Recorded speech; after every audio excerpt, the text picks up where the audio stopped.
Thank you for tuning in to the GSMC Basketball Podcast, brought to you by the GSMC Sports Network.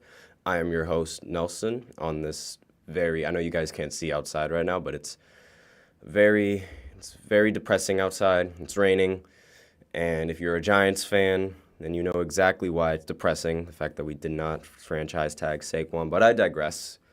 That's football. We're here to talk about basketball, and in the first segment, we are going to look at the Milwaukee Bucks. I said in previous podcasts before that I was going to go ahead and catch up on the Bucks after the All-Star break, see where they're at right now. So far, they've been looking much better of a team than they were before the All-Star break, so I'm going to talk about that. And we are in the middle of March. Well, we just started March, so as always, obviously not as always, we're going to talk about the mid-major tournaments, and we're going to give a little preview on those games.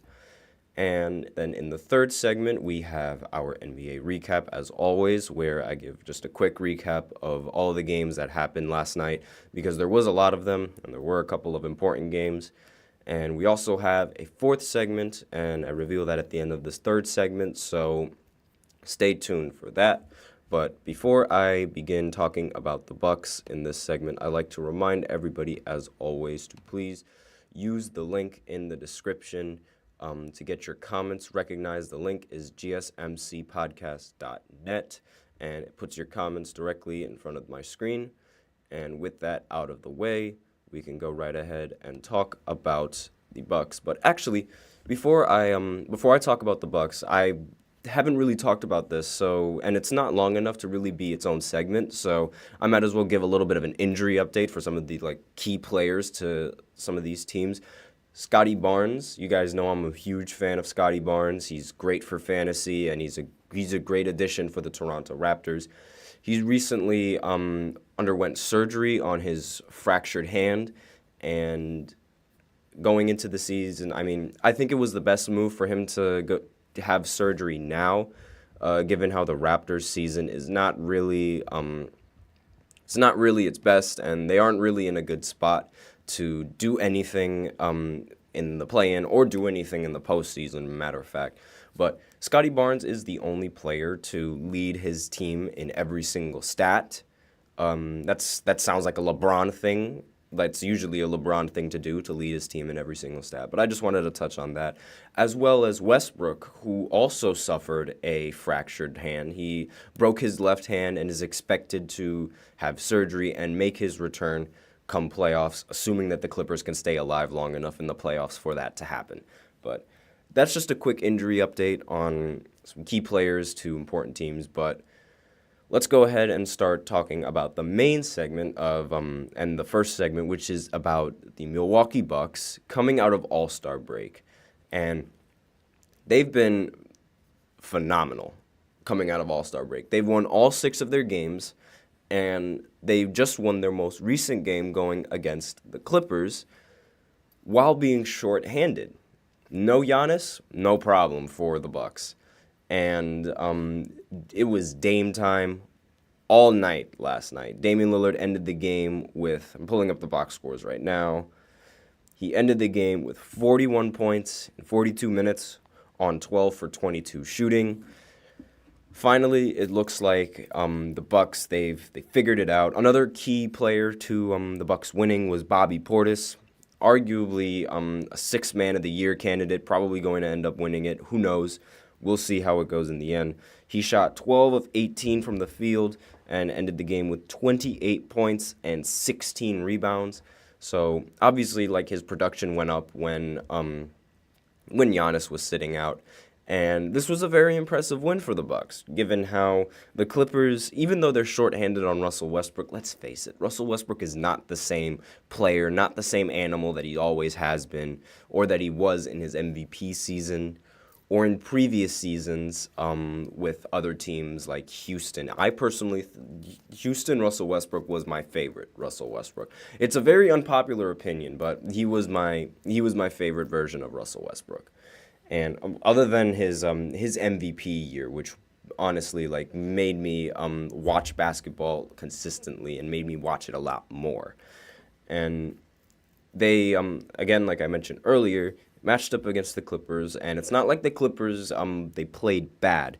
Harden ended the game with 29 points, and Paul George also ended the game with 29 points. So there was a lot of scoring, but Kawhi Leonard, he did not show up in this game, and to be fair, he didn't really need to show up on the offense, given how dominant like Harden and Paul George were on the offense. But he did show up on the defense, getting 4 steals and forcing 4 turnovers for the Bucks, or against the Bucks, and however, he shot 6 of 19 from the field. Now, normally, like I'd say this is a problem, but this is Kawhi Leonard, and this is a guy who he has the reputation of being able to turn it on and turn it off. And in the playoffs, he rarely ever turns it off. He's like a machine in the postseason.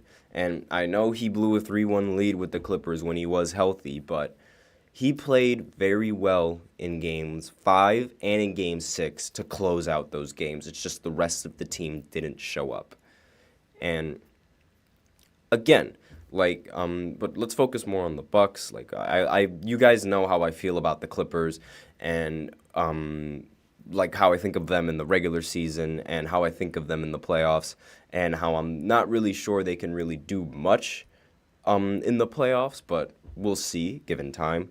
But focusing on the Bucks, winning without Giannis. Obviously, like Dame, he had a great game, and it honestly, like, it makes me question: does Dame play better when he doesn't have Giannis? And it's a little bit difficult to explain because, like, I understand how if your best player isn't playing, that means your second best player is going to be able to take more shots and be able to produce a lot more on the offense because he's going to have the ball a lot more. But at the same time, I feel like if he played with Giannis, like from just an analytical standpoint, it sounds like a good idea. I mean, given how Dame played on Portland, now giving him help and giving him a lot more options, it should elevate his efficiency, similar to how when Kevin Durant left the Oklahoma City Thunder to go join the Golden State Warriors, while his points production, it sort of went down given how he had to share the ball with Clay and Stephen Curry and Iguodala, all of those great offensive players, Sean Livingston. It's his efficiency, like while his scoring production went down, his efficiency went up because his team was really good and it allowed him to operate and get a lot easier looks.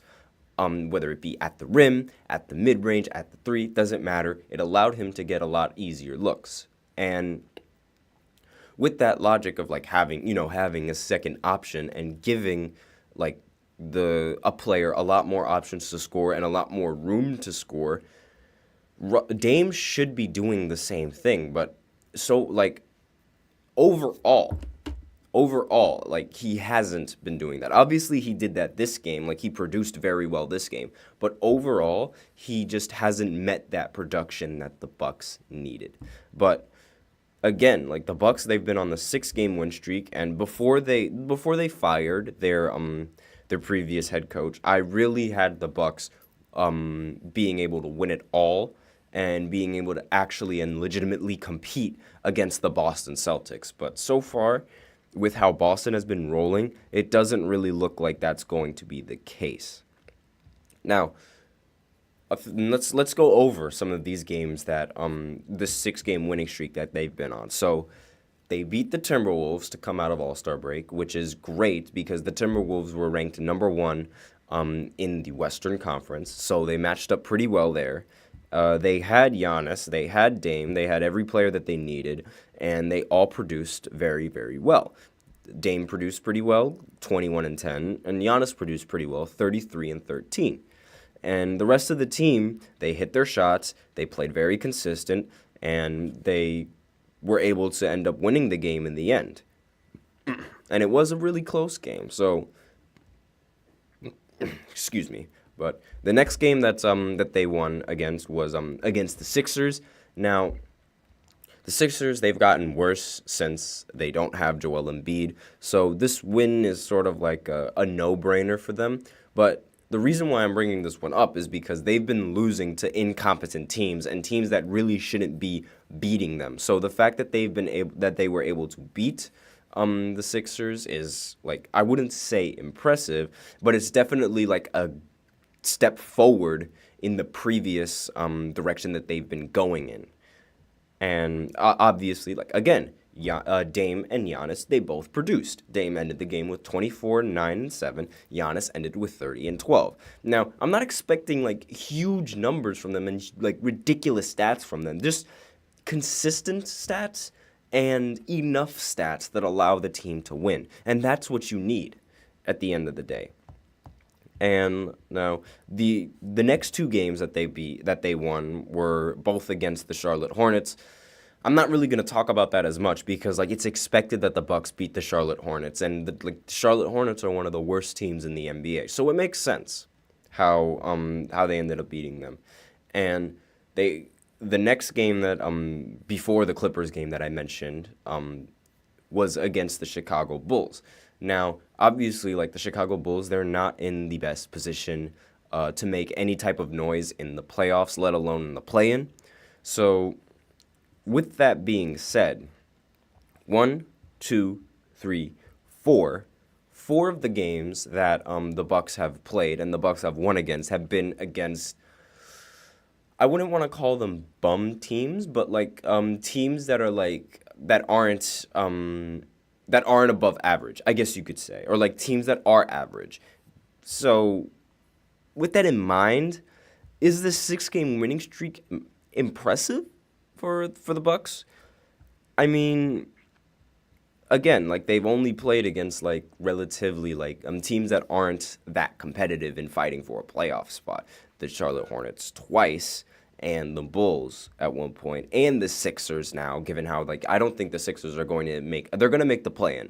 The Sixers are going to drop all the way to the play-in, and I don't really see them making much noise until Joel Embiid gets back, if he gets back. And what makes this winning streak impressive, for me at least, is the fact that they ended up beating the Clippers and the Timberwolves, and that's really, like, the only impressive thing from this winning streak that they got. They play the Warriors tomorrow, and they play the Lakers in a back-to-back, like, right after they play the Warriors. So that's two play-in teams and, like, two teams that everybody sort of respects, given that they have two of the best players in NBA history, Steph Curry on the Warriors and LeBron James on the Los Angeles Lakers. So, depending on if they're able to keep this winning streak going, that's going to be dependent on where I feel they're going to be at come playoff time. And it's a little bit competitive, I will say, because, like, now they're sort of in, like, a bit of a hole. It doesn't seem like the Boston Celtics are going to go on a losing streak anytime soon, but at the same time, like, the Bucks, they were really close to catching that 1 seed and passing the Celtics, and they let that slip away the second they got rid of their coach and they decided to get Doc Rivers. And it's really, like, I wouldn't really say that it's infuriating, but it's like it's not the smartest move for them to do that. Like, I've said it previously on several podcasts, but, like, it really, like, it boggles my mind how they go from almost competing with Boston to just not really being that important of a team, or not a team that could compete with Boston, in my eyes. I'm not sure, in certain Bucks fans' eyes, I wouldn't be surprised if they do, or if they do think that they can compete and go up against the Celtics. But given how they've been playing recently, before the All-Star break, it didn't really look like they had a standing chance to compete. But right now, it definitely looks like they can. They just reclaimed the second spot in the Eastern Conference, passing the Cavs and the New York Knicks. The Knicks got really unlucky with injuries with Julius Randle, OG Anunoby, and Jalen Brunson. Until those guys are healthy, I don't really expect much from the Knicks. I do expect them to stay afloat and not make the play-in, however, but they really need Brunson. And other than the Bucks, I believe the Knicks are the only other team that's able to compete against the Boston Celtics, because this Celtics team is looking ridiculous. I talked about them yesterday, and they're phenomenal. They're great. And with that, we are out of time for the first segment, so I'm going to go ahead and break into the second segment, where we talk about March Madness, obviously, and some of the mid tournaments that are going on right now. That to see the mid-major tournaments, because obviously the bracket has yet to be decided right now, and the teams that need to make the bracket are going to be decided by these mid-majors. So I'm going to talk a little bit about those games that are coming up, the favorites, this, that, and the other, and I will be right back after this short break. I feel like I'm losing my mind. Is everybody in the world blind? Please, Lord, give me a sign, a sign. I feel like I'm losing my mind. Is everybody in the world blind?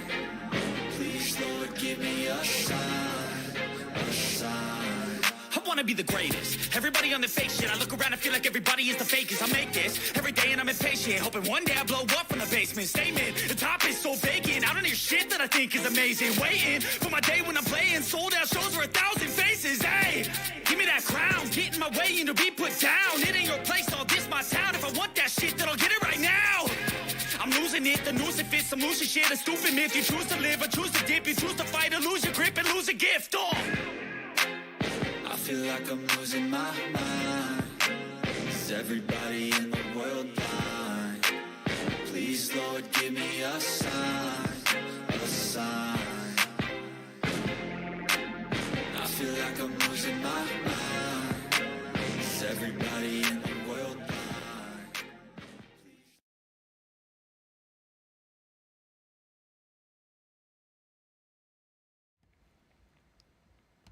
And we are back with the second segment of the GSMC Basketball Podcast, brought to you by the GSMC Sports Network. And in the second segment, we are going to be looking at the mid-major tournaments that are going to be going on, and a bit of a preview of some of the favorites that are expected to make it out and represent their conference in the NCAA tournament. But before I begin with the second segment, I'd like to remind everybody, as always, to please use the link that's in the description or displayed below the ticker on every single show segment. That is GSMCPodcast.net. It gets your comments recognized, and it really helps the show if you go ahead and donate. But with that out of the way, we can go right ahead into the March Madness preview, where we talk about some of the teams that are expected to make it out. And let's begin, because it's a very long list. So first we have the America East. The top seeds in the America East are Vermont, UMass Lowell, and Bryant. And the games are going to happen on March 9th, the 12th, and 16th. So Vermont could climb as high to the number 13 seed in the NCAA tournament if they win this in this mid-season tournament. So the projected champions for this game are obviously going to be Vermont. The past 3 seasons, Vermont has lost a total of 3 American East games. So it's very difficult to pick against them, and they also lead the conference. So I believe that they have the best chance of representing I believe Vermont has the best chance of representing the America East Conference going into the NCAA tournament. And let's continue on with this list because it's a very long list. Now we have the Atlantic Sun Division, and the conference is ranked 26 out of 33rd. The top seeds are Eastern Kentucky, Stetson, and Lipscomb. And the Atlantic Suns, they could crack at the top, the number 1 seed in the NCAA tournament. They could, but it is the Atlantic Sun champion is a strong candidate for the 16th seed, really. So it's as wide open as it gets in this one. So it's really difficult to pick a champ on who's going to represent this conference. And the preseason favorite was Eastern Kentucky, but the Colonels entered the ASUN tournament on a 2-game losing streak, and it's a high score. The high-scoring Lipscomb is the only ASUN team to reach 20 wins, or crack the top 200. But the Bison, who's at the 3rd seed, they've played like the whole season without Jacob Ognasevich. Forgive me if I messed up that last name. It's really difficult to pronounce. And they lost their leading scorer, Darren Boyd, with a torn ACL. So not entirely sure exactly like if they're going to make it out. It's really difficult to decide. Next is the Big Sky division. The top seeds are Eastern Washington, Northern Colorado, and Montana. The Big Sky tournament is projected to be, the winner of this tournament is projected to be the number 15th seed in the NCAA tournament. And honestly, a lot of people have faith in the 4th seeded Weber State to emerge as the contenders. And it includes Eastern Washington, Montana, and Northern Colorado. In the preseason, the favorites were the Wildcats, and they beat St. Mary's, Yale, Wyoming in non-league play, and they've won 8 straight games. And the 10 midseason after they won 8 of the 10 games in a midseason slump. So it's really difficult again to choose like which team is going to make it out of this one. I think like it's obviously like it's easy to choose the number 1 seed to make it out, but again, like anything can happen in March Madness. So I'm not entirely sure on which team is going to make it out of this one. Next is the Big South. The top 3 teams are High Point, UNC Asheville, and Gardner Webb. So whoever wins the Big South, again, it's projected to be the number 15 seed. And it obviously like depends on who wins the previous conference, which was the Big Sky Conference. So again, it all depends on which team ends up winning and making it out in the end.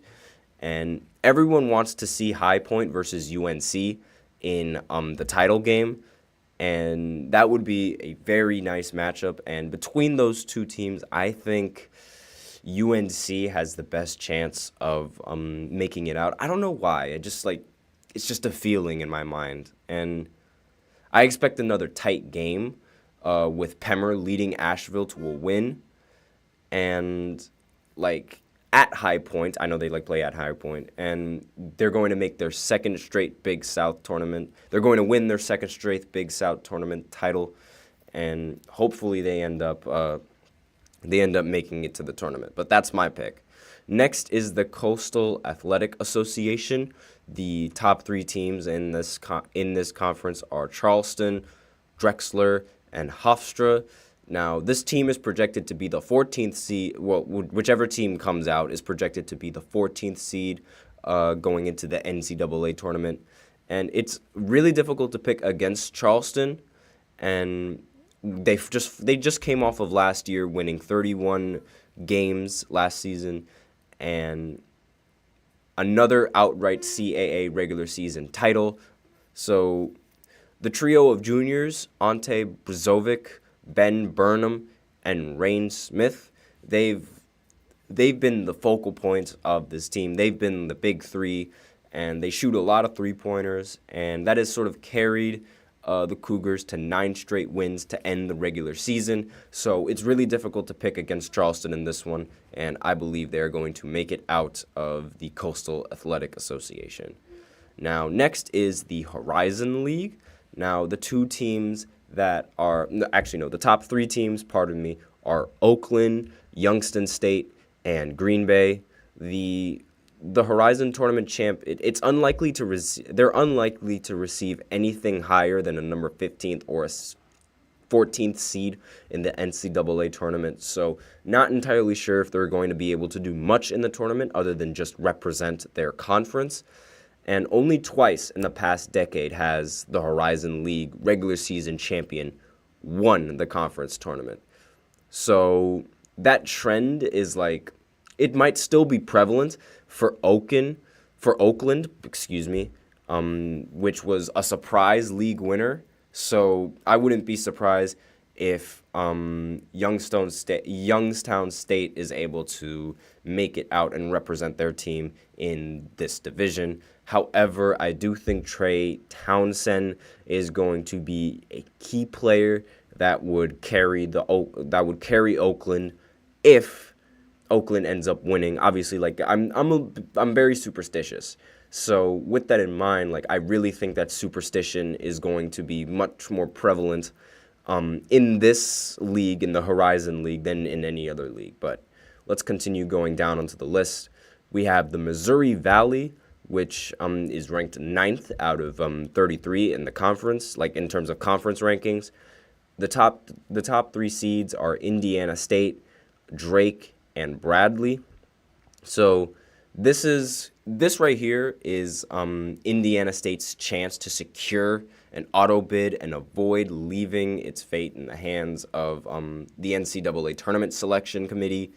So either the Sycamores win 3 games in 3 days, or they wait to see if they've done enough to secure a large bid in this tournament. So the projected champions of this one, like it's between Indiana State and Drake, and they came down to the final week of the regular season, and the Sycamores claimed the outright regular season title by a single game on Sunday when they beat Murray State.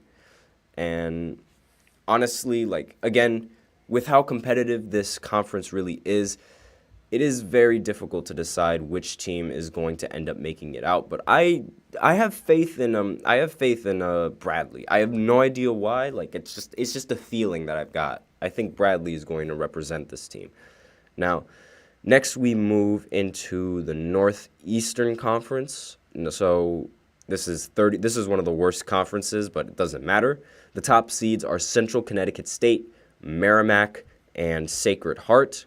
So the winner of the NEC tournament is projected to be the number 16 seed, and they'll have a chance to pull off what Dickinson did a year ago, and Purdue wants no part of that for whoever comes out of that tournament. Let's go Jersey, am I right? So only a year ago, Merrimack won the NEC tournament after being like in Division I like for the first time, but it was ineligible to receive an NCAA bid because, like, again, they've only been Division I for literally 1 year. So this year, if the Warriors go back-to-back, they'll also get to participate in March Madness, and they'll represent their team in the in this Northeastern Conference. So I have high faith in Merrimack, given how they won the conference last year. Now, the next conference is the Ohio Valley Conference. So the top 3 teams in this conference are Arkansas Little Rock, Tennessee Martin, and Morehead State. So the winner of the Ohio Valley Conference is projected to be no higher than the number 15 seed in the tournament. So Morehead State was a heavy favorite before a 3-game mid-February losing streak, and dropped the Eagles into a 3-way tie for first place. And they shared the OVC regular season title with Arkansas and Tennessee, but settled for the number 3 seed in the conference tournament. So with that in mind, this one is going to be probably the most difficult to decide, given how the 1 through 3 are tied. But like the road that the Eagles take for the NCAA tournament is now a little tougher than it appeared to be a few weeks ago, given how they dropped. But they still have a shot. They definitely still have a chance. So next we have the Patriot League, another one of the bad conferences, but again, it doesn't really matter. The top seeds are Colgate, Boston University, and Lafayette. Colgate projects to be a number 15 seed in the NCAA tournament if it claims the Patriots League automatic bid. Any other champion that comes out of this tournament is most likely going to receive a number 16 seed and would be lucky to needing to avoid a play-in game. So there is more overwhelming favorite, like conference tournament, there's not much of an overwhelming favorite in this tournament than Colgate. And the Red Raiders went 16-2 in the league play, but every other Patriot League team lost at least 8 conference games. And the Raiders are respectable 130th in net rankings, and no one else in the Patriot League is higher than 274. So with that in mind, they have the best chances of making it out of this tournament and representing their team in the Patriot League. Next, we have the Southern Conference, which the top 2 teams in the Southern Conference are Samford, UNC, Greensboro, and Chattanooga. So Samford projects to be like a very dangerous 13 seed in the NCAA tournament if it claims the conference's automatic bid, but any other tournament champion would most likely be number 14. So Samford is the clear favorite after winning the SoCon regular season title by 3 games over its closest competition. The Bulldogs, 26-5, they have a gaudy record, though they lost to the only 2 top 100 opponents they faced in non-league play. So who could challenge Samford? And honestly, the 4th-seeded Western Carolina team can challenge them. They've won 22 games. They beat Notre Dame, they beat Vanderbilt and McNeese State in non-league play. So they definitely have if there was a team that was going to beat Samford, that team definitely has the best chances of making it. I know they're a 4th seed, but that doesn't matter. So next we move to the Southland Conference, where we have McNeese State, Texas A&M Corpus Christi, and the 3rd seed we still don't know yet because there's still another game that needs to be played. And McNeese hopes to avoiding an anxiety-ridden Selection Sunday and rest on winning in the Southland's auto bid with a 27-3 record and road wins against VCU, Michigan, UAB. They would certainly merit to look as like an at-large. Like, they look like the best team, and they look like the team that's going to end up representing the conference. But McNeese State would rather win Southland's auto bid than to remove all doubt by losing in any of these important games. Now, next we move on to the Summit League, where the top 3 teams in the Summit League are South Dakota State, Kansas City, and North Dakota. So the winner of the Summit League might need upsets in other leagues to avoid the number 16 seed in the NCAA tournament. And that's especially true if the winner is anyone besides South Dakota State. So South Dakota is the projected champs, and they're looking for its 8th Summit League tournament title since 2012. Excuse me for saying 8 straight. That's not true. And they won the regular season by 2 games. And the Jackrabbits, they're the clear favorite, though the 2nd-seeded Kansas City, they closed the season with 6 straight wins. So they might need to watch out for that in case they go on and make a run in the NCAA tournament. Next, we have the Sun Belt Conference. The top 3 teams are Appalachian State, James Madison, and Troy. So James Madison, they validated the season opening with a win at Michigan State and finished the season with a 28-3 record. Appalachian State is 26-5. They beat Auburn in a surprise win in early December, and then they won the outright Sun Belt regular season title, sweeping a pair of games from James Madison along the way.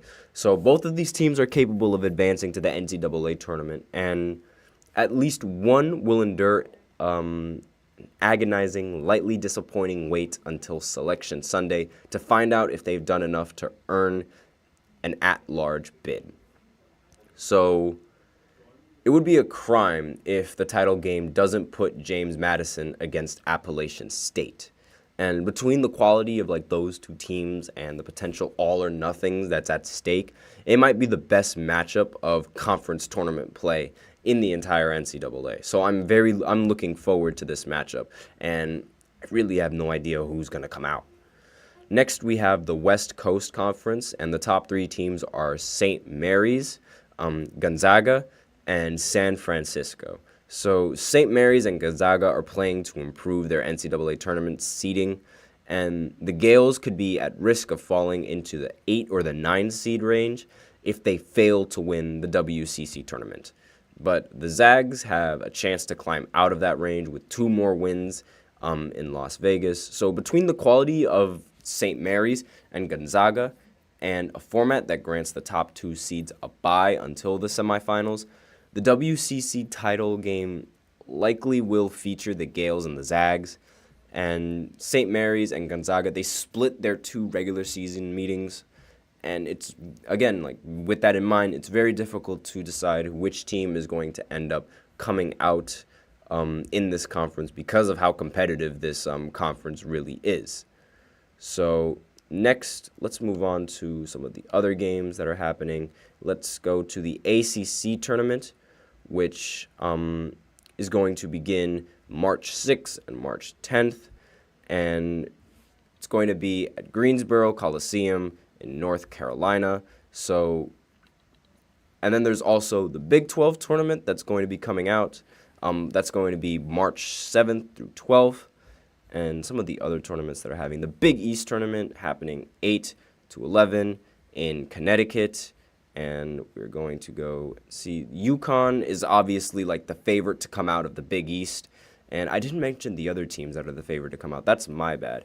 Texas, in the previous conference that I mentioned, in the Big 12 tournament, they had a better season. Like Oklahoma is going to enter Kansas City with a top seed this week.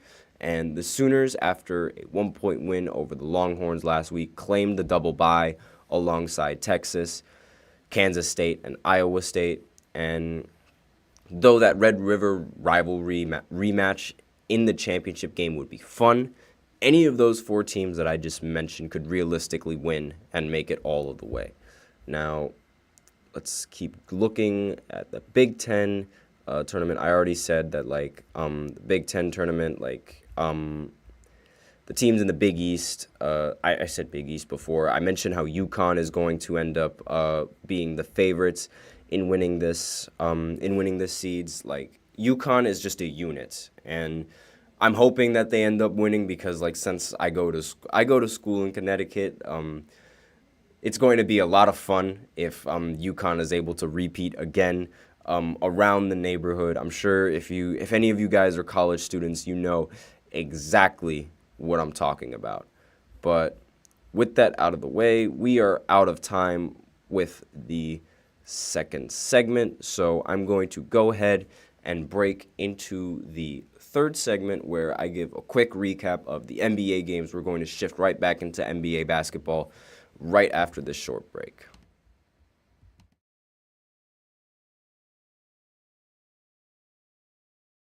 For the best and latest podcasts available anywhere, go to the podcast app on your cell phone and type in GSMC to access free content-rich podcasts on health and wellness, book reviews, sports, entertainment, relationships, social media, movies, technology, finance, and even weird news. Subscribe and download the GSMC Podcast Network's family of shows, available everywhere podcasts are found.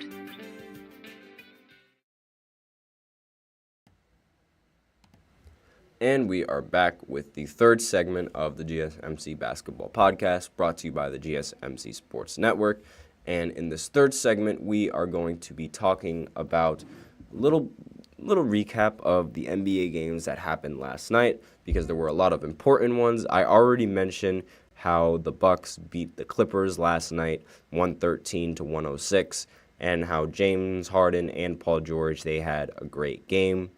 But one thing that really stood out for me in this game that I didn't really mention was how the Bucks ended up outscoring the Clippers 40-25 in the fourth quarter. So, again, like the Clippers, they just can't seem to close out games. This was a problem when they played against the Lakers, and it's a problem going against the Bucks. They can, without Giannis, they cannot close out games. So imagine what happens when they go into the playoffs. How are they going to close out these close games if they cannot do that in the regular season? that is something for you guys to answer. Let me know what you guys think in the comments. If the Clippers are going to forget about their little problems being unable to close out games and actually be able to do something in the postseason. But other than that game, let's talk about the other LA team, which is everyone's favorite topic to talk about, LeBron James and the Los Angeles Lakers. They ended up beating the Oklahoma City Thunder again. This time they won 116-104. The Lakers are very, very confusing. They are a very confusing team, and so is the Oklahoma City Thunder. For one, I can't take either team seriously. Like, the Lakers, they lose to, some bum teams, some really bad teams, and then they win against really good teams. And the Thunder, they win against really good teams as well, but then they, lost to the Pistons that one time, and then they lose to, a bunch of games where they shouldn't lose, like this one right here. And LeBron James, he didn't even play all that well in this game. I mean, he didn't have 20 points, but that doesn't mean he played bad, I will say. He ended the game with 19 points, 7 for 14 from the field, with 11 rebounds and 8 assists. Obviously, he still didn't. That's not bad. I'm not saying that LeBron played bad, but usually when LeBron wins, he has to end up getting 30-plus points or 25-plus points in order for the Lakers to stand a chance. But so far, it really looks like that the rest of this team has sort of come through. D'Angelo Russell was phenomenal in this game. He ended with 26 points, was leading all the Lakers in scoring, 9 for 17 from the field, 5 for 11 from 3. Anthony Davis ended the game with 24 and 12 on 7 of 12 shooting. Not bad, but again, not as dominant as I expect from someone whose name is Anthony Davis. And they ended up winning, sure, but it's come on now. He needs to be a lot more dominant if they are expected to do anything in the postseason. Roy Hachimura, he didn't have a great game tonight, only 3 of 8 from the field with 7 points, but not really expecting him to really do much as I expect LeBron, AD, and D'Lo to do much. Austin Reeves has been pretty consistent so far coming out of the All-Star break. He's been 6 of 8 from the field, 4 of 5 from 3, 16 points. And Spencer Dinwiddie, he ended the game with 2 points, 1 for 4. And he played 24 minutes. Why is he playing so long if he's only going to score 2 points? Why? Does not make any sense. If you're going to use him that way and not make him a 20-point-per-game scorer, why is he playing so many minutes? He's just wasting everyone's time. And I don't mean to be, disrespectful or, mean or anything, but, that's what the numbers are showing. 1 for 4 from the field, I'm sorry, but, that only hurts your team, especially when you're playing 24 minutes. You're just running back and forth, jogging. And it's not like he did, he had other good stats and, in rebounds or assists. No, he only ended with 2 rebounds and 3 assists. That's not going to help them. And on the Thunder side, Shai didn't end the game with his signature 31 points, which is honestly probably why this team wasn't as close to beating the Lakers as they normally would. Chet ended the game with 15 points on 6 for 14 from the field. If he was such a good Rookie of the Year candidate, then he would definitely impact these guys in wins, but it doesn't really look like he's doing that. It's almost like the Oklahoma City Thunder have an MVP candidate, and that's why they've been winning a bunch of games. I don't understand the argument for putting Chet in Rookie of the Year. Yes, I understand that the Thunder are winning games, but it's not because of Chet. It's because of Shai. Shai is literally an MVP candidate. What the hell is the matter with people? But I digress on that point. And Chet, Chet and Shai, they were the only people that really did something in this game. Lou Dort ended the game with 15 points. So obviously, if he's going to be your your second leading scorer, and he's not even a scorer, that's a big problem for OKC. He shot relatively efficient too from 3. He went 5 of 7 from the field. But with this game out of the way, let's go ahead and rip the Band-Aid off, and let's talk about the Memphis Grizzlies beating my Brooklyn Nets. So far, This Brooklyn Nets team is really putting me through it. I gotta say, they're really testing my patience with these guys. Like, they're really testing my patience.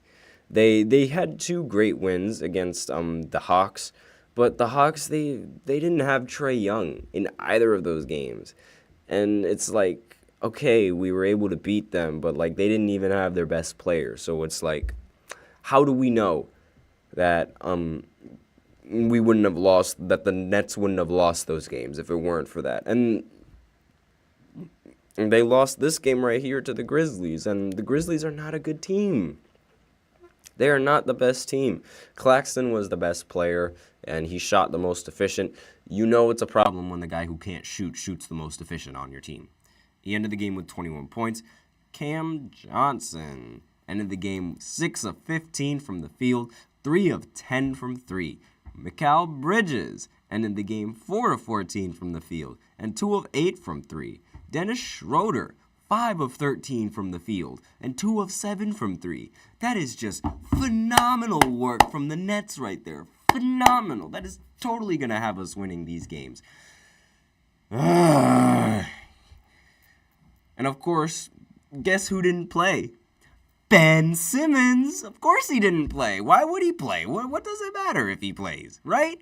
He's not a basketball player. It's not like he's 6'10". Jeez. The Grizzlies, they absolutely, again, it was a close game, but it doesn't matter. The Nets, I'm moving on because I seriously cannot talk about this game. Now we go up against Minnesota beating Portland yet again. They always beat Portland. It's really no contest. Portland, well, they did have a great performance from Simmons, not Ben Simmons, Fernie Simmons. He ended the game with 34 points and 14 assists. It wasn't enough to beat the Timberwolves, and with all of their scoring. And Anthony Edwards, he came off the bench this game because he showed up late. Kind of funny. He ended the game with 13 points. Not very good. And he shot 40% from the field, 4 of 10. So Rudy Gobert was actually the leading scorer of the Timberwolves, which is a very rare sight to see. Ended the game with 25 points, hit all of his free throws, and went 9 of 10 from the field. So a very good game coming in from Rudy Gobert. Karl Anthony Towns was inefficient, 5 of 12. Mike Conley was also a little bit inefficient, 6 of 13. 2 of 6 from 3 in particular is what I was talking about. 2 of 6 and 0 for 3 between Mike Conley and Karl Anthony Towns.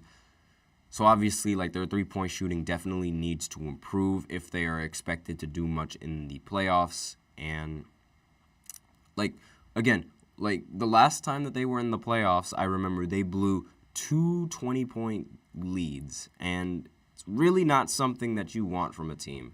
So with their playoff resume in mind, I'm not entirely sure if they're going to be one and done this year, but I wouldn't put it past them to be one and done. Now, obviously, the fact that it was a close game going against Portland is also very concerning.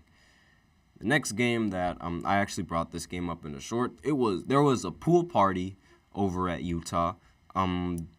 Jordan Poole, he opened up the Wizards game going up against the Utah Jazz, going 8 for 8 from the field, and he ended the half going 8 for 9 from the field with 23 points, I believe. But after that, the Utah Jazz at the halftime were like, all right, the pool party's canceled. And after the half, he ended up going, let's do some quick math right here, 3 of 9.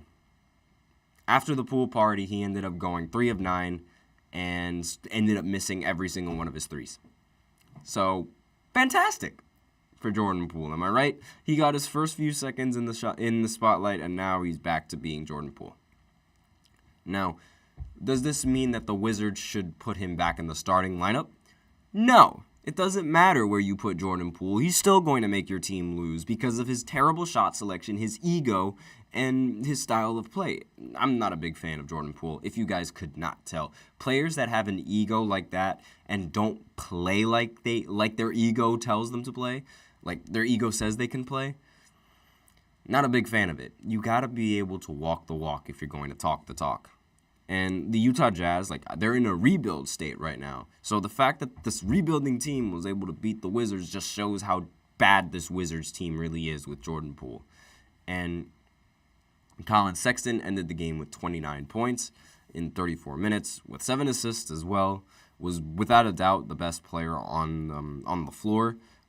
And Jordan Clarkson off of the bench ended the game with 38 points and 10 rebounds. So it really just shows that the Wizards, their defense is so bad they can't even guard a parked car. Like, it is really bad how, like, their defense. And we're running out of time in this segment, so I'm going to go ahead and speed run some of this stuff. Oh, there's only one game that was being played left. The Chicago Bulls, they ended up beating the Sacramento Kings. Now, this is a very surprising loss for the Kings. And the Kings, they moved down to the play-in. They play the Lakers tomorrow, so we'll see exactly, like, what their position in the Western Conference really is. But losing to the Bulls is not ideal. It's definitely not something that they want. Kobe White has been phenomenal. He scored 37 points, has an argument for being most improved player of the year as well.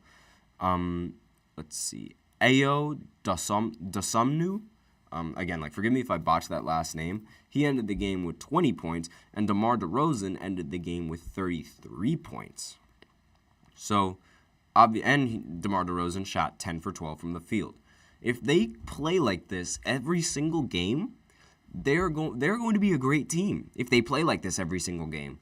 But it's just the Bulls are not consistent enough to be able to do that. And like, with that in mind, like, it makes me understand why, like, Vucevic wants to keep this team together. Like, they're in the play-in right now, and honestly, they have a good shot at beating the Pacers. As crazy as it sounds, they have a great shot at beating the Pacers because the Pacers, their defense is horrible. So if the defense is that horrible and they allow the Bulls to make a lot of shots, which they are capable of doing, we could potentially see the Pacers getting knocked out of the first round or even in the play-in, come to think of it, given how the Pacers are ranked 8th in the Eastern Conference. They should be a lot higher. They should be way higher in the rankings. The Magic and the Sixers shouldn't even be in these rankings right now in the top 8 teams. But like, with this in mind, it's like the Pacers, like, the fact that they're all the way down to the 8th seed is very, very disappointing, and it's all because of their defense. But with that, that's the end of the recap. We're out of time for this third segment, so tune in for the fourth segment, where we talk about the NBA power rankings. I didn't talk about them yesterday because I wasn't sure if they had released, but now that they're out, we might as well go ahead and look at it yet again. So I will be right back after this short break.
And we are back with the fourth segment of the GSMC Basketball Podcast, brought to you by the GSMC Sports Network. And in this fourth segment, we're going to be looking at the NBA Power Rankings because they were just released 23 hours ago. So we're going to go ahead and look at that. So let me just go ahead and pull it up on my screen real quick. But before we look at the power rankings for this week, we're going to go ahead and look at the power rankings from last week and see exactly, like, I'm going to make some predictions on what I think should change and like which teams should be moved up, which teams should be moved down, that sort of thing. And that's what we're going to end up talking about. So let me just go ahead and put this right over here so like I could go ahead and see the chat just in case any of you decide to comment. But regardless, we're going to go ahead and scroll down. Obviously, the Celtics, they're going to be number one, and they're also going to be number one going into the next week power rankings. I believe this team is going to be the biggest team that does not change. They're going to be number one yet again. And the Minnesota Timberwolves, I honestly think that the Timberwolves, I feel like they deserve to move down in the rankings, and they should move down all the way to 3, just because like I personally think that the Denver Nuggets should hold that second spot in the power rankings. That's just me, though. Oklahoma City, they're definitely going to move down. I remember the previous week from this rankings, they were 5. They might move all the way back down to 5, given how they just lost to the Lakers. And, like, losing to the Lakers, I understand, like, the Lakers are a very competitive team with LeBron James and all that, but still, losing to the Lakers is not ideal for the Oklahoma City Thunder. The Clippers, I believe they're going to stay at the 4th spot right now, given how, like, again, they beat the Timberwolves, but now they end up losing to the Bucks. And they beat the Timberwolves because their defense was really, really good, but their offense was lacking with James Harden missing every single shot. Now, the Nuggets, again, like I said earlier, they should move up. They should not be 5. They should be top 3. They should be a top 3 team right now. Like, they are incredibly dangerous because, again, like, unlike the Oklahoma City Thunder, they can actually beat the Lakers. So they should definitely move up in the rankings. And like Jokic, Jamal Murray, we all know just how elite that they are, and we all know how good of a players they are. Cleveland should. Now, since from the time of this, Cleveland was ranked 2nd in the Eastern Conference, and since then they moved down to 3rd. So maybe they stick with the 6th spot, but I wouldn't be surprised if they move down to 7th. Now, the Dallas Mavericks, they lost a lot of like big games last week. I'm going to go ahead and like pull up some of the games that they lost. Their most recent loss in the schedule came against Philly without Joel Embiid. So that's definitely going to take a tank in their ratings. They also lost to the Boston Celtics. They beat the Raptors, and then they lost to the Cavs. So I wouldn't be surprised if this team ends up falling out of the top 10 completely and going down to like an 11th spot. Would not be surprised to see the Dallas Mavericks drop all the way down there. The Phoenix Suns, now Devin Booker, he went down with an injury, and they've sort of been like short-handed. So I wouldn't be surprised if because they've been short-handed, that's going to be taken into account, and they aren't going to drop in the power rankings. They're currently 6th in the Western Conference. However, they lost to the Rockets, even though they beat the Rockets the previous day. They beat the Lakers as well, and they actually lost to the Rockets twice. So maybe they don't even move. Maybe they actually move down from 8 to 9 going into these next power rankings, but we'll see going on later. The Bucks, they should probably move up, and like they should probably flip-flop between the Suns and the Bucks. So the Bucks are going to move up to like 8 or 7, and then the Suns are going to move down to like 9 or 10 possibly. And the Knicks, they probably might stay the exact same. Like even though in my personal opinion they should be higher, they have suffered like from injuries, and with that in mind, that is going to prevent them from getting a higher spot in the power rankings. Just looking at their schedule real quick and the teams that they beat the Cavs without Jalen Brunson, so that's definitely going to like help them in the power rankings. They also, however, they did lose to the Golden State Warriors and the Pelicans, so both of those are competitive teams, as well as losing to the Boston Celtics. So with that in mind, they might not even be in the top 10 going in. Now, just looking a little bit farther down, the Sacramento Kings are probably going to just maintain that same spot. The Pacers, they're definitely going to move down. They're going to move down back to 14th, but with that out of the way, let's go ahead and look at the updated power rankings and see exactly the results of what's to come. So obviously, like, So the Nuggets are going up to the second spot. So yeah, the Boston Celtics, they are the best team in the NBA right now by far. They hold the biggest lead in their conference, and there's like absolutely no way that any team in the East could possibly catch up to their record right now. And yep, I was right. The Denver Nuggets, they deserve to be in the top 3, and they're in the top 3 at the second spot. And I wasn't surprised with the Timberwolves dropping down in rankings whatsoever. Let's see, the Timberwolves are probably like 3rd, right? Really? OKC is 3rd. After losing to the Lakers, they decided to put them at 3rd? Really? So then maybe the Timberwolves are directly after the Oklahoma City Thunder, because that does not make any sense to me whatsoever. Like, I get they were on, like, the Thunder were on a pretty good winning streak, but losing to the Lakers should have made them tank, like, a lot. Let me go ahead and look at their schedule again. So they beat the Suns, but they lost to the Spurs. The Spurs are one of the worst teams in the Western Conference. So how on earth are they ranked number 3? And, like, they beat the Rockets, and they beat the Rockets again. But, like, sure, like, those are bottom-of-the-barrel teams, and these are, like, not good teams that they're winning against. How are they ranked 3rd? I don't agree. Like, that. This is just wrong. I really do not agree with this ranking whatsoever. I said that the Clippers were going to maintain the 4th spot, and they did. So the Timberwolves, they got to be, like, the 5th seed. They got to be the 5th, right? Okay, they are the 5th. And, like, I don't agree with that. The Thunder and the Timberwolves, they should flip-flop spots. Like, the Timberwolves should be here in the rankings, and the Thunder should be here in the rankings. And I don't know, maybe this guy has a little bit of a bias towards the Thunder, but it does not make sense to me how this team could lose to the Spurs, literally one of the worst teams in the West, and still hold a top 3 spot. That does not make any sense to me. So moving on. Wow, the Bucks, they moved all the way from, well, I was completely wrong. Like I said, the Bucks were going to move up, but I didn't expect they were going to move all the way up to 6.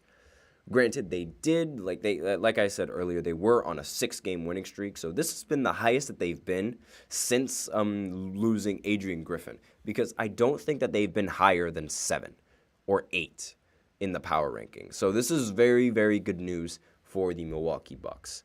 Now, let's see the next team. The Cleveland Cavaliers. Like I said, they should drop all the way down to around, like last week they were 6, so they should drop. I believe I said that we're going to drop like below the top 10. Might have been a little bit too harsh on them. And like it makes sense that Cleveland is ranked number 7. I think the Knicks should be ranked higher. Like, it might just be because, like, I'm a big New York fan, but still, like, the Knicks, they've only gotten better. And they beat the Cavs without their best player and without Julius Randle and without OG Anunoby.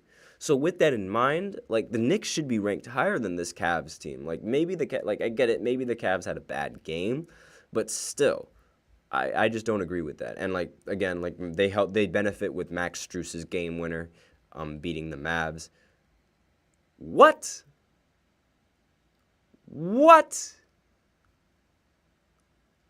Okay, that is a team that I did not expect to make it all the way up to the top 10. The Miami Heat somehow jumped from 13 all the way up to 8 in power rankings. And what? Seriously? The Miami Heat? Like, I mean, I understand that, like, they're a good team and like they're a great team with Jimmy Butler, but at the same time, like their prowess comes in the playoffs. So I'm very surprised to see them this high in the power rankings by only getting wins against the Kings and like that's basically it. The only important wins that they got were against the Kings, because they lost to the Denver Nuggets 103-97. So I'm very surprised to see this team in the top 10. Like, they haven't been in the top 10 whatsoever in any of the power rankings that I've done before. So seeing them in the top 10 is very, very surprising. The Mavs, also seeing them in the top 10 is also very surprising. Wait, so does that mean that the Suns are out of the top 10 in power rankings? You're telling me you'd replace the Suns spot for the Miami Heat? Are you serious? I mean, maybe it's because they don't have Devin Booker and the Suns are not at full strength. That might be the reason why they got replaced in the spot. But still, like, seriously? Anyways, the Dallas Mavericks, like I said that they were going to drop down like at least 1 or 2. So seeing them at 9 is actually pretty generous. I think they should have been 10. So wait a minute. That means the Knicks aren't in the top 10 in power rankings. What? The Suns aren't even in the aren't even in the top 10 anymore. Are they like 11th? Okay, there they are. They're just ranked below the Kings, and I don't agree with that. I don't agree with that whatsoever. I'm not a big fan of the Sacramento Kings and their play. Like, I just don't think they have the experience that they need to like make a deep run in the playoffs. And like I understand like this is just based off of like regular season things and like how they've been doing in the past week in the regular season, but like what they've been doing the past week in the regular season was losing to the Heat, losing to the Nuggets. Now they beat the Timberwolves, that's great. And then they lose to the Bulls. So, like, why are they in the top 10? Why are they in the top 10? Does not make any sense to me, and I don't think that the Kings, pardon me for that noise, I don't think the Kings deserve to be in the top 10. They should be, like, ranked 12. They should stay at 12. Now, the Phoenix Suns, like, they're ranked 11th in their, in the power rankings. Very surprised to see them not in the top 10 for the first time in a while. They usually remain the exact same seed no matter what happens, or they usually remain the exact same ranking no matter what happens. And I'm very surprised to see them. So that means the Knicks got to be right after, right? The Knicks aren't even... I'm upset. The Knicks are not in the top 12. Where are the Knicks? They just beat the Cavs. What happened? Like, I understand, like, the Pelicans, like, I respect the Pelicans. They're a very organized team, and they have a very good big three with Zion, Brandon Ingram, and CJ McCollum. But over the Knicks, just over the Knicks, are you serious? Just over the Knicks? The Knicks aren't even, like, they don't even have their best players. And they're winning a bunch of games without their best players. They should be ranked higher. But that's just me. The fact that the Sixers are moving up is criminal. The fact that the Sixers are moving up from where they were is absolutely criminal. They should be moving down.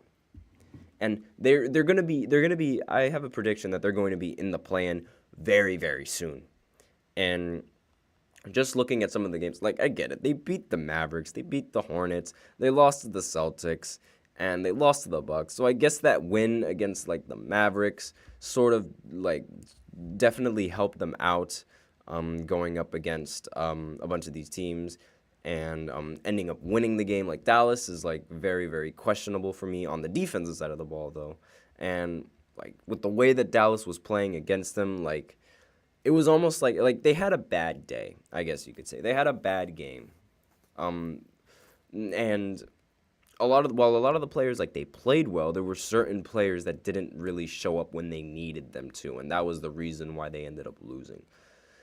The Orlando Magic should be higher than the Miami Heat. I'm just saying, the Orlando Magic should be higher than the Heat. They have a higher seeding than the Heat right now. They have a better record. We've seen a lot more out of them in the regular season. I know they don't get talked about that much, but we've seen a lot more out of them in the regular season than I've seen from the Miami Heat. I'm very surprised to see them in below the Miami Heat. This is where the Heat should be. Like, literally, this is where the Heat should be. The Heat should be here, and the Orlando Magic should be here. These guys shouldn't even be in the top 20. And the Knicks, they should move up to here. And then the Suns, they should move up to here. Either that or you flip-flop the Mavericks moving up to here, and then the Suns moving down to the 9th seed here. Like, these power rankings are not really my favorite, and I don't really disagree with power rankings most of the time. So this is like the first time that I've like really disagreed with these power rankings. But we have a couple more minutes, so let's go ahead and look at a few more. Why not? The Lakers, they move up from 18 to 17. Obviously, like, beating the Clippers definitely like helps them in the power rankings, and you're going to have doubters. They are obviously going to have doubters, but when you got somebody like LeBron James, I never doubt. And there's a very, like, until he's out, unless he goes up against Denver, I don't see the Lakers really losing against anyone just because of LeBron James. But that's just me. And wow, the Pacers are ranked 18th, and they move all the way down from 12 to 18. That is something I can get down with because they have great offense, but their defense is absolutely horrible. I say this every single time about the Pacers. Their defense is horrible. And that's something that's going to haunt them going into the postseason. And then we got the Chicago Bulls coming in at 19. And why don't we just come it off even and go off of 20? Houston Rockets, 20, so that makes total sense. And then the rest is bottom-feeding teams. So not really much that needs to be talked about with the power rankings anymore, given how I just went through that list. A little bit unhappy about how this list turned out. Not very happy, but let me know what you guys think of this list in the comments. Do you think it's accurate? Do you think it's good? Or do you think that the person who made these power rankings did not have a good night and was on something? But regardless, with that, we are out of time for the with this segment, and we are out of time with the GSMC Basketball Podcast, and that is the end of the show. Thank you guys for tuning in to the GSMC Basketball Podcast, presented by the GSMC Sports Network. Your support means a lot to us, so please remember to subscribe to the show and leave a positive review. It really does make a difference. We also invite you to follow us on Facebook, Twitter, TikTok, and Instagram for more content and updates, as well as look at some of the shorts that all of us do, because we do like giving a lot of recaps, well, not really recaps, but a lot of updates on the sports world. In my particular end, I do the basketball, so I give a little bit of shorts on what's going on in the basketball world. So be sure to tune into some of that. But other than that, thank you guys once again for tuning in. Oh, I almost forgot. Before I end this show, I like to remind everybody to please use the link in the description to get your comments recognized and to donate. It definitely helps the show. That is GSMCPodcast.net. The link is in the description, and it is displayed below the ticker on every single show segment. And that is the end of the show. I am your host, Nelson. Thank you once again. And as always, take care.